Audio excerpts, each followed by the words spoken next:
स्वागत है आप सभी का नालंदा यूनिवर्स 77 पर। कैसे हैं आप सब। आज हम बात करने वाले हैं मॉडर्न हिस्ट्री यानी कि आधुनिक भारत का भाग नंबर 5। इससे पहले भाग नंबर 1, 2, 3 और 4 यूट्यूब पर अपलोड कर दिया गया है, आप जाके वहां से देख सकते हैं। जैसा कि मैं हर वीडियो में ये बात बताता हूँ कि यह वीडियो हर एक एग्जाम के लिए इंपॉर्टेंट है। जहाँ पर भी मॉडर्न हिस्ट्री से संबंधित सवाल पूछे जाते हैं उन सभी एग्जामों के लिए यह मॉडर्न हिस्ट्री का वीडियो बहुत ज़्यादा इंपॉर्टेंट है। हमने इस वीडियो में हर एक टॉपिक, आप कह सकते हैं हर एक लाइन से जो भी क्वेश्चन बन सकता है, जितना इंपॉर्टेंट क्वेश्चन बन सकता है, उन सभी टॉपिक से हमने इस वीडियो में सारे क्वेश्चन बनाए हैं। यह सीरीज़ बहुत ही ज़्यादा इंपॉर्टेंट होने वाला है, तो यह वीडियो जरूर अपने दोस्तों के साथ शेयर करिएगा और चैनल को सब्सक्राइब करिएगा। तो चलते हैं, शुरू करते हैं इस वीडियो को। अब बात करेंगे प्रश्न नंबर 1 के बारे में। इसमें कहा गया कि भारत में अंग्रेजों के समय में प्रथम जनगणना किसके कार्यकाल में हुई। तो प्रश्न नंबर 1 का सही उत्तर होगा सी, लॉर्ड मेयो। लॉर्ड मेयो थे, उनके समय में भारत में प्रथम जनगणना का काम शुरू हुआ था। ठीक है, अब बात करेंगे प्रश्न नंबर 2 के बारे में। इसमें कहा गया कि सर टॉमस मुनरो किस भू राजस्व बंदोबस्त से संबंधित हैं। तो प्रश्न नंबर 2 का सही उत्तर होगा ऑप्शन नंबर सी, यानी कि रैयतवाड़ी बंदोबस्त। अब आपको मालूम होना चाहिए कि रैयतवाड़ी बंदोबस्त है क्या। इससे संबंधित सारी चीज़ें हम लोगों ने भाग नंबर 4 में बात कर चुके हैं, तो आप जाकर उस चीज़ को देख सकते हैं। अब बात करेंगे प्रश्न नंबर 3 के बारे में। इसमें पूछा गया कि भारत में प्रथम रेल लाइन का निर्माण जो कि 1853 में किन नगरों के बीच में हुआ था। अब आप देख सकते हैं एक सवाल में आपको 2 सवाल मिल चुके हैं। सबसे पहला कि भारत में प्रथम रेल लाइन का निर्माण कब हुआ, तो ये चीज़ आपको याद करना है कि 1853। अब एक सवाल और है, क्या है कि किन नगरों के बीच हुआ, ये दूसरा सवाल आप इसको मान सकते हैं।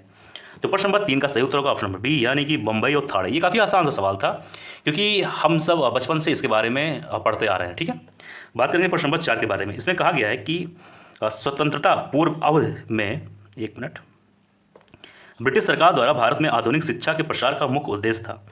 तो आइए जानते हैं प्रश्न नंबर 4 का सही उत्तर। प्रश्न नंबर 4 का सही उत्तर होगा ए, यानी कि छोटे प्रशासनिक पदों पर नियुक्ति हेतु शिक्षित भारतीयों की आवश्यकता। बात करेंगे प्रश्न नंबर 5 के बारे में। इसमें कहा गया है अस्थायी बंदोबस्त के तहत जमींदार को पूरे लगान भू राजस्व का कितना प्रतिशत राज्य को देना तय किया गया था। तो ये काफ़ी इंपॉर्टेंट सवाल हो जाता है। तो प्रश्न नंबर 5 का सही उत्तर होगा ऑप्शन नंबर ए, यानी कि 89%, जो कि बहुत बड़ी बात थी। बात करेंगे प्रश्न नंबर 6 के बारे में। इसमें कहा गया कि रैयतवाड़ी व्यवस्था जिन क्षेत्रों में लागू की गई उनमें शामिल थे, तो उनमें कौन कौन सी प्रेसिडेंसी शामिल थी या कौन कौन से चीज़ें शामिल थी। तो प्रश्न नंबर 6 का सही उत्तर होगा डी, यानी कि 1, 2, 3, 4, 5, ये पाँचों चीज़ शामिल थी। इसमें है मद्रास प्रेसिडेंसी, दूसरा है बम्बई प्रेसिडेंसी, तीसरा है पूर्वी बंगाल, चौथा है असम और पांचवा है कुर्ग। ये पांचों चीज़ें रैयतवाड़ी व्यवस्था में, जो रैयतवाड़ी व्यवस्था थी, इन क्षेत्रों में लागू की गई थी। ठीक है, अब एक मिनट आइए अब आते हैं प्रश्न नंबर 7 के बारे में। इसमें कहा गया कि उत्तरी भारत में भूमिकर व्यवस्था का प्रवर्तक, the father of land settlement in north India, मतलब नदर इंडिया, किससे कहा जाता है। ये इंपॉर्टेंट सवाल है, इसको आप मोस्ट इंपॉर्टेंट के सवाल में डाल सकते हैं। तो इसका सही उत्तर होगा ए, मार्टिन बर्ड। ठीक है, इनको the father of land settlement in northern और नदर इंडिया कहा जाता है। ठीक है, अब बात करेंगे प्रश्न नंबर 8 के बारे में। इसमें क्या कहा गया है। इसमें कहा गया है कि समस्त अंग्रेजी व्यवस्था की सर्वाधिक भूमि पर 51% भूमि पर अपनाई गई भू राजस्व व्यवस्था थी। तो वो कौन सी भू राजस्व व्यवस्था थी। तो प्रश्न नंबर 8 का सही उत्तर होगा ऑप्शन नंबर बी, यानी कि एक मिनट माफ करिए, बी होगा ना, तो एक मैंने ए लगा दिया, बी होगा, रैयतवाड़ी व्यवस्था। बात करेंगे प्रश्न नंबर 9 के बारे में। इसमें कहा गया कि भारत में उपनिवेशी काल में लिटली आयोग, जो कि 1929 का में हुआ था, जो लिटली आयोग था वो कब बना, 1929 में। तो उसका क्या उद्देश्य था, ये आपको जानना है। ठीक है, एक मिनट जाइए। तो प्रश्न नंबर 9 का सही उत्तर होगा ऑप्शन नंबर बी, यानी कि श्रमिकों की मौजूदगी परिस्थितियों पर प्रतिवेदन पर सिफारिशों प्रस्तुत करना। बात करेंगे प्रश्न नंबर 10 के बारे में। इसमें कहा गया कि भारत में भारतीयों द्वारा 1881 में स्थापित हुआ तथा उनके प्रबंध में चलने वाला सीमित देयता का प्रथम बैंक कौन सा था। ये इंपॉर्टेंट सवाल है, ये इंपॉर्टेंट सवाल है, इसको एक बार आप दोबारा भी खुद से भी पढ़िएगा। प्रश्न नंबर 10 का सही उत्तर होगा ऑप्शन नंबर बी, यानी कि अवध कमर्शियल बैंक। एक मिनट, अब बात करेंगे प्रश्न नंबर 11 के बारे में। इसमें कहा गया कि अंग्रेजों द्वारा रैयतवाड़ी बंदोबस्त लागू किया गया था। तो प्रश्न नंबर 11 का सही उत्तर होगा ऑप्शन नंबर डी, यानी कि मद्रास प्रेसिडेंसी एवं बम्बई प्रेसिडेंसी। ये ऐसी प्रेसिडेंसी थी जहाँ पर रैयतवाड़ी बंदोबस्त लागू किया गया था। 3 और थे, उसको आपको अपने कमेंट बॉक्स में लिखना है, क्योंकि मैं अभी जस्ट तुरंत मैंने आप सभी को पूरा डिटेल में बताया हुआ है। बात करेंगे प्रश्न नंबर 12 के बारे में। इसमें कहा गया कि भारत में उपनिवेशी शासन के संदर्भ में 1883 में पारित एलवर्ट बिल का उद्देश्य क्या था। ये काफ़ी इंपॉर्टेंट सवाल है, इसको आप ध्यान दीजिएगा। तो प्रश्न नंबर 12 का सही उत्तर होगा ऑप्शन नंबर, एक मिनट, ऑप्शन नंबर ए, यानी कि जहाँ तक अदालतों की दांडिक अधिकारिता का संबंध था भारतीय तथा यूरोपीय लोगों को बराबरी पर रोकना। ठीक है, मतलब एक साथ नहीं आ सकते भारतीय और यूरोपीय, दोनों के बीच में काफ़ी डिफरेंस था। अब बात करेंगे प्रश्न नंबर 13 के बारे में। इसमें वही सवाल जैसा हम सब कई सवालों में बात कर चुके हैं। यहाँ पर सूची 1 सूची 2 है, यहाँ पर सूची 1 में से देखकर सूची 2 को मिलाना है। ठीक है, तो आइए देखते हैं आखिर है क्या, इसमें क्या कहा गया है। सूची 1 में आपके सामने 4 पॉइंट है, मतलब ABCD। इसमें सबसे ए में कहा गया है कि बड़े सामंतों को आवंटित भूमि, बी में कहा गया है कि माल गुजारी के इजारेदारों अथवा तहसीलदारों को आवंटित भूमि, और सी में कहा गया है कि उप किराएदारों पर देने, गिरवी रखने, हस्तांतरण करने, उपहार देने या विक्रय करने के अधिकार सहित प्रत्येक किसान को आवंटित भूमि। डी में कहा गया है कि ग्राम्य स्तर पर की गई भू राजस्व बंदोबस्त, और सूची 2 में 4 पॉइंट है, 1 2 3 4।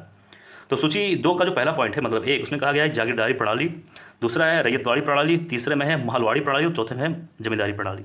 अब देखिए सूची 2 में जो ये दिए गए हैं इसमें से आपको ये बताना है कि जो, जैसे मान लीजिए इसमें बात किया जा रहा है कि जागीरदारी प्रणाली, तो यहाँ पे आपको ये मिलान करना है कि जागीरदारी प्रणाली का क्या मतलब होता है। तो आइए सब मिला के हम जानते हैं कि आखिर इसका उत्तर क्या होगा, क्या मामला है। प्रश्न नंबर 13 का सही उत्तर होगा बी। बी कहा गया, बी है, यानी कि 1 मिनट, बी है। ठीक, यानी कि ए का संबंध 1 से है, बी का 4 से। अब आइए 2 ठो हम जानते हैं, 2 ऑप्शन जानते हैं। यहाँ पे लिखा है बड़े सामंतों को आवंटित भूमि। जब बड़े सामंतों को आवंटित भूमि का अगर मतलब पूछा जाए तो इसका मतलब होगा जागीरदारी प्रणाली को ही बड़े सामंतों की को, माफ़ करिए, जागीरदारी प्रणाली को ही बड़े सामंतों को आवंटित भूमि कहा जाता है। ठीक है, अब चलिए एक बार और समझ लेते हैं। यहाँ पर लिखा है बी का 4, यानी कि माल गुजारी के इजारेदारों अथवा तहसीलदारों को आवंटित भूमि। अगर इसके बारे में पूछा जाए तो ये कौन है, इसको कहेंगे जमींदारी प्रणाली। ठीक है, ऐसे आपको 3 और 4 को भी देखना है। जो भी ना समझ में आए, जो भी कोई डाउट हो, जो कुछ भी डाउट हो, आप तुरंत कमेंट बॉक्स में लिखिए, उससे संबंधित एक बढ़िया वीडियो में बना के अपलोड कर दूंगा आप सभी के लिए। तो आपको जो ना समझ में आए तुरंत आप कमेंट बॉक्स में लिख सकते हैं। बात करेंगे प्रश्न नंबर 4 के बारे में, माफ़ करिए 14 के बारे में। 1 मिनट भाई, आप पानी पी लिया जाए।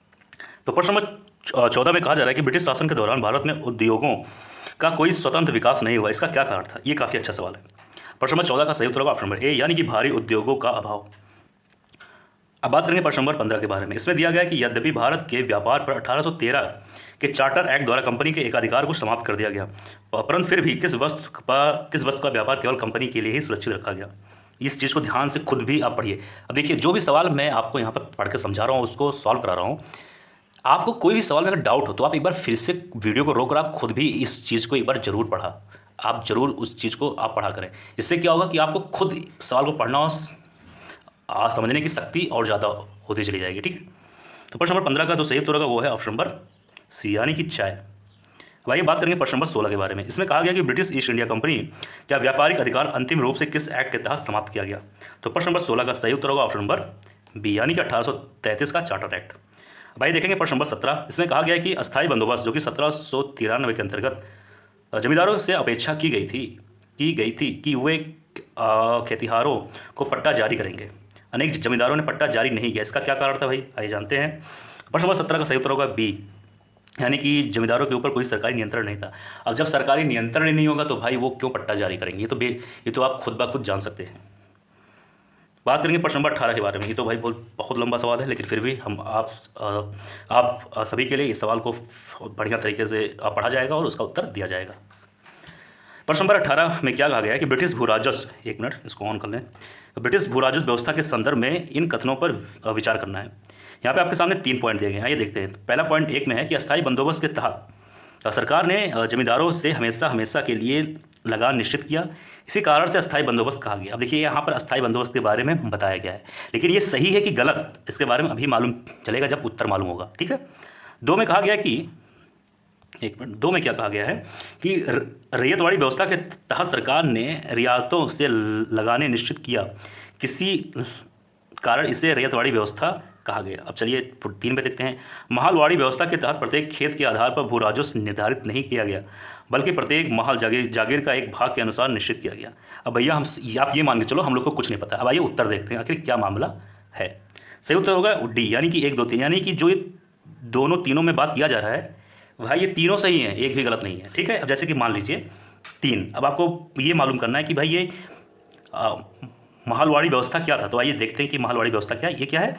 महलवाड़ी व्यवस्था के तहत प्रत्येक खेत के आधार पर भू राजस्व निर्धारित नहीं किया गया। यहाँ पे खेत के आधार पर नहीं किया गया था महलवाड़ी में। अब ये चीज़ को ध्यान देना है, ऐसी चीज़ें को ध्यान देना होता है और ऐसे ही सवाल पूछे जा सकते हैं कि यहाँ पर जब बात आए महलवाड़ी व्यवस्था की, तो वहाँ पर खेत के आधार पर भू राजस्व निर्धारित नहीं किया गया था। तब भाई किस चीज़ पर आधारित किया गया था? कुछ तो होगा। अब आइए वो भी देख लेते हैं। बल्कि प्रत्येक महल जागीर का एक भाग के अनुसार निश्चित किया गया था। अब इस चीज़ को ध्यान देना है, ठीक है। अब बढ़ते हैं नेक्स्ट सवाल, अगले सवाल पर। सवाल नंबर 19, इसमें कहा गया कि सूची 1 सूची 2 वैसे जिस तरह हम बात कर चुके हैं। आइए देखते हैं सूची 1 में क्या क्या कहा गया है। भाई सूची 1 में आपके सामने 3 पॉइंट दिए गए हैं, ए बी सी। इस पहले में बात किया जा रहा है अस्थायी बंदोबस्त, दूसरे में रैयतवाड़ी, तीसरे में महलवाड़ी। और सूची नंबर 2 में बात किया जा रहा है पहले पॉइंट पर कॉर्नवालिस, चार्ल्स ग्रांट, जॉन सोर, और दूसरे में कैप्टन रीड और टॉमस मुनरो, एल्फिस्टन, और तीसरे में होर्ड मैकेंजी और मार्टिन बर्ड। अब ये सब जो चीज़ें किससे संबंधित है, क्या किसके अंदर है, इसको बारे में जान लेते हैं। तो प्रश्न नंबर 19 का सही उत्तर होगा ऑप्शन नंबर ए, यानी कि ये एक का संबंध 1 से, बी का 2 से, सी का 3 से, यानी कि अस्थायी बंदोबस्त का संबंध होगा 1 से। ठीक, मानी इसका मतलब होगा कि अस्थायी बंदोबस्त कॉर्नवालिस उस समय जो गवर्नर जनरल थे उनके अंतर्गत हुआ था, और लीड कौन कर रहा था? चार्ल्स ग्रांट और जॉन सोर। इसी तरह बी और सी को भी आपको देखना है, ठीक है। कोई डाउट, कोई परेशानी, कोई दिक्कत जो भी हो तुरंत आप कमेंट बॉक्स में लिख सकते हैं। बात करेंगे प्रश्न नंबर 20 के बारे में। इसमें कहा गया कि महलवाड़ी व्यवस्था जिन क्षेत्रों में लागू की गई थी उनमें शामिल थे। तो उनमें भाई क्या क्या शामिल थे, आइए जानते हैं। प्रश्न नंबर 20 का सही उत्तर होगा ऑप्शन नंबर डी। डी क्या है भाई? 1 2 3 4 5। तो डी में बात किया जा रहा है पाँचों के बारे में। अब आइए थोड़ा सा जान भी लेते हैं। एक मिनट, हाँ। तो सबसे पहला क्या है? गंगा घाटी। दूसरा है दोआब के उत्तर पश्चिमी प्रांतों जैसे कि पश्चिमी उत्तर प्रदेश, जैसे कि, ठीक है। और तीसरा है मध्य भारत के कुछ भाग, और चौथा है मराठों के अधिकृत प्रदेश, और पांचवा है पंजाब, ठीक है। ये ऐसे क्षेत्र थे कह सकते हैं, या फिर ऐसे जगह थे जो महलवाड़ी व्यवस्था के अंतर्गत आते थे। अब बात करेंगे प्रश्न नंबर 21 के बारे में। यहाँ पर सूची 1 सूची 2 बिल्कुल उसी तरह बात किया जा रहा है। अब इस सवाल को आपको अपने मन से देखना है, मैं इसका उत्तर आप सभी को बता दे रहा हूँ। उत्तर होगा ए, ठीक है। खुद से देख लेना, कुछ चीज़ें खुद भी किया करो भाई। अब बात करेंगे प्रश्न नंबर 22 के बारे में। इसमें क्या कहा गया है? इसमें कहा गया कि आधुनिक शिक्षा के संदर्भ में शिक्षा का माध्यम को लेकर उठे प्राच्य आंगल विवाद का अंत मैकाले के प्रापत्र जो कि 1835 से हुई, इसके अनुसार किस भाषा को भारत में शिक्षा का माध्यम स्वीकार किया गया? तो भाई प्रश्न नंबर 22 का सही उत्तर होगा डी, अंग्रेजी।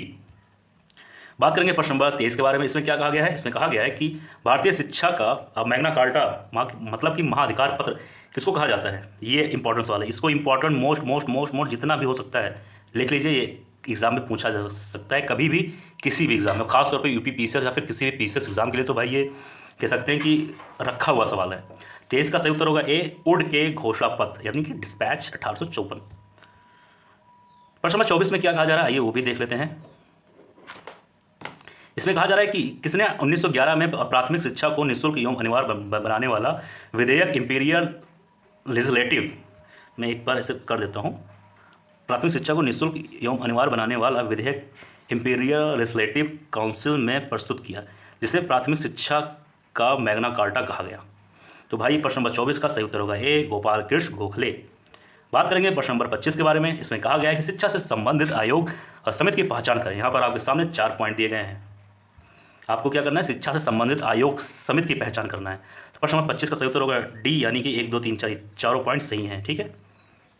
आप समझ रहे होंगे, कोई डाउट हो भाई तुरंत आप कमेंट बॉक्स में जरूर लिख सकते हैं। प्रश्न नंबर 26, आइए यहाँ पर देखते हैं क्या मामला है, क्या माजरा है। माफ करिए, किस सिद्धांत का यह अर्थ था कि शिक्षा समाज के उच्च वर्ग को दी जाए, इस वर्ग से छन छन कर शिक्षा का प्रभाव जनसाधारण तक पहुँचे? तो प्रश्न नंबर 26 का सही उत्तर होगा ऑप्शन नंबर ए, यानी कि अधोमुखी नियंत्रण सिद्धांत, डाउनवर्ड फिल्ट्रेशन थ्योरी इसको कहा जाता है। भारत में आधुनिक शिक्षा का जन्मदाता किसे कहा जाता है? ये इंपॉर्टेंट सवाल है, ये पूछा जा सकता है। सही उत्तर होगा ए, चार्ल्स ग्रांट। अब आप खुद से ये समझ सकते हैं अगर आपको याद करना हो ये सवाल। अब जैसे कि यहाँ पे बात किया जा रहा है चार्ल्स ग्रांट। अब ग्रांट मतलब क्या होता है? कोई चीज़ देना, मैं ग्रांट कर रहा हूँ, ठीक है। तो चार्ल्स ग्रांट, तो ग्रांट से थोड़ा बहुत याद कर सकते हैं इसको कि किसने आधुनिक शिक्षा को जन्मदाता कहा जाता है। एक ऐसा छोटा सा एक याद करने का एक ट्रिक है। बात करेंगे प्रश्न नंबर 28 के बारे में। इसमें कहा जा रहा है कि हिंदू कॉलेज कलकत्ता 1817 जो कि पद्धति पर उच्च शिक्षा देने का प्रथम कॉलेज था जिसका धार्मिक शिक्षा से कोई संबंध नहीं था कि स्थापना किसने की? प्रश्न नंबर 28 का सही उत्तर होगा ऑप्शन नंबर ए यानी कि डेविड हेयर। बात करेंगे प्रश्न नंबर 29 के बारे में। क्या है इसमें? एक मिनट। भारतीय दस्तकारी उद्योग के पतन के कारण क्या थे भाई? प्रश्न नंबर 29 का सही उत्तर होगा डी यानी कि उपयुक्त सभी, यानी कि ABC तीनों सही हैं। आइए देख भी लेते हैं कि आखिर क्या सही है। तो ए में है अंग्रेजों द्वारा भारतीय बुनकरों के तैयार माल को कम से कम मूल्य पर लेना। तो ये तो जाहिर सी बात है, भारतीय दस्तकार उद्योग के पतन के कारण अंग्रेजों द्वारा कच्चे माल पर नियंत्रण, ये भी सही है। इंग्लैंड में आयात की जाने वाली भारतीय वस्तुओं पर भारी आयात कर, ये तो बात सही है। अब आपको कोई भी सामान, मान लीजिए ये इंडिया है, ये इंग्लैंड है, यहाँ से आपको यहाँ बेचना है। अरे जब भाई बेचने के लिए आपको भारी कर देना पड़ेगा तो आप काहे बाहर बेचने के लिए सामान लेके जाएंगे? तो यही कारण था कि काफ़ी ज़्यादा नुकसान हुआ। ठीक, अब प्रश्न नंबर 30 पे आइए, जल्दी आइए, तुरंत आइए, एक मिनट। हाँ, भारत में अनौद्योगिकरण, डी इंडस्ट्रियलाइजेशन या प्राकु औद्योगिकरण या फिर प्री इंडस्ट्रियलाइजेशन की अवधि थी। क्या अवधि थी? तो प्रश्न नंबर 30 का सही उत्तर होगा ऑप्शन नंबर बी यानी कि 1800 से लेकर 1850। भारत में आधुनिक उद्योगों की स्थापना कब प्रारंभ हुई? ये अच्छा सवाल है। प्रश्न नंबर 31 का सही उत्तर होगा डी यानी कि 1850। बात करेंगे प्रश्न नंबर 32 के बारे में। इसमें कहा गया है कि एक मिनट, हाँ, भारतीय बुनकरों की दयनीय हालत पर किस गवर्नर जनरल ने टिप्पणी की? इनका दुख दर्द समूचे इतिहास में अतुलनीय है और कपड़ा बुनकरों की हड्डियों से भारत की धरती सफ़ेद होगी। सोचिए कितनी दर्दनाक बात है इस, कितना पीड़ाजनक बात है इस चीज़ में। ठीक है, तो प्रश्न नंबर 32 का सही उत्तर होगा option number B, William Bentinck ने कहा था। बात करेंगे प्रश्न नंबर 33 के बारे में। 33 में है कि बेबिटस्ट मिशनरियों की त्रिमूर्ति, जो कि 3 नाम थे, एक minute, Joshua मार्समैन, William Carey, William ward ने श्रीरामपुर को अपना कार्य क्षेत्र चुना, जिस कारण उन्हें श्रीरामपुर त्रिये के नाम से भी जाना गया। ठीक है, यह श्रीरामपुर स्थित है। कहाँ स्थित है भाई? प्रश्न नंबर 33 का सही उत्तर होगा ऑप्शन नंबर ए यानी कि बंगाल में। बात करेंगे प्रश्न नंबर 34 के बारे में। इसमें कहा गया कि भारत में रेलवे के निर्माण के कारण क्या थे भाई? ये काफ़ी आसान सवाल है, मुझे लगता है ये सब सवाल सारे बच्चे कर सकते हैं। तो मैं चाहता हूँ कि इसका सवाल उत्तर आप खुद भी दें तो ज़्यादा सही होगा। प्रश्न नंबर, अब आइए बात करेंगे 35 के बारे में। इसमें कहा गया है कि किसने भारत में रेलवे की स्थापना को आधुनिक उद्योग का अग्रदूत, जननी की संज्ञा दी? तो प्रश्न नंबर 35 का सही उत्तर होगा ऑप्शन नंबर बी यानी कि कार्ल मार्क्स। बात करेंगे प्रश्न नंबर 36 के बारे में। इसमें कहा गया कि पहली आधुनिक पटसन मिल स्थापित हुई। तो भाई पटसन मिल आधुनिक जो था वो कहाँ स्थापित हुई, इसके बारे में आपको जानना है। तो इसका सही उत्तर होगा ए यानी कि रिश्रा, जो कि बंगाल में है। बात करेंगे प्रश्न नंबर 37 के बारे में। इसमें कहा गया है कि पहले आधुनिक लोहा इस्पात उद्योग की स्थापना कहाँ हुई? तो इसका सही उत्तर होगा 37 का होगा ए, बिहार में। बात करेंगे प्रश्न नंबर 38 के बारे में। इसमें क्या कहा गया है कि बिखरे हुए स्वायत्त गाँव के कवच को इस्पात के रेलों से छेद दिया गया, जिससे उनके जीवन रक्त का हाश हो गया। यह किसने कहा? कितनी बड़ी बात है ये। प्रश्न नंबर 38 का सही उत्तर होगा ऑप्शन नंबर बी, बुक्कानन। बात करेंगे प्रश्न नंबर 39 के बारे में। इसमें क्या कहा गया है कि भारतीय राजाओं द्वारा कर लेना सूर्य द्वारा भूमि से पानी लेने के समान थी, जो कि पुनः वर्षा के रूप में भूमि पर उर्वरता देने के लिए वापस आता था। पर अंग्रेजों द्वारा लिया गया कर भारत में वर्षा न कर इंग्लैंड में ही वर्षा करता था। यह कथन किसका था? अब आप इस चीज़ को सोच सकते हैं। अब आप सोचिए कि कितना डीप, कितनी गहरी लाइन ये है कि जब हम लोग के ऊपर, जब हम सभी के राज, जो उस समय जब ब्रिटिशर्स नहीं आए थे, उस दौरान की चीज़ें काफ़ी अच्छी थी। जब ब्रिटिशर्स के आने, अंग्रेज़ों के आने से पहले की चीज़ें काफ़ी अच्छी थी। अगर इनसे कंपेयर किया जाए तो बहुत ज़्यादा अच्छी थी। इनका कहने का मतलब ये था। तो प्रश्न नंबर 39 का सही उत्तर होगा ए यानी कि RC दत्त ने कहा था। अब बात करते हैं इस वीडियो का लास्ट सवाल, जो कि सवाल नंबर 40। हमारी पद्धति बहुत कुछ स्पंज की तरह काम करती है। यह गंगा के तटों से सभी अच्छी चीज़ों को सोख लेती है और टैम्स के तटों पर उन्हें निचोड़ कर गिरा देती है। यह भाई किसने कहा? आइए जानते हैं। प्रश्न नंबर 40 का सही उत्तर होगा डी यानी कि जॉन सुलिवान। दोस्तों यह था आज का वीडियो। मुझे उम्मीद है यह वीडियो आप सभी को पसंद आया होगा। इस वीडियो को आपको दोस्तों के साथ जरूर शेयर करिएगा भाई। मिलते हैं किसी और वीडियो में। और हाँ, जो भी चीज़ आपको समझ में ना आए उसके बारे में आप जरूर कमेंट बॉक्स में लिख दीजिए। अगली वीडियो उस पर एक बढ़िया डिटेल की तरह होगी। कोई भी डाउट, कोई भी दिक्कत आप तुरंत कमेंट बॉक्स में लिख सकते हैं। मिलते हैं किसी और वीडियो में। जय हिंद, जय भारत।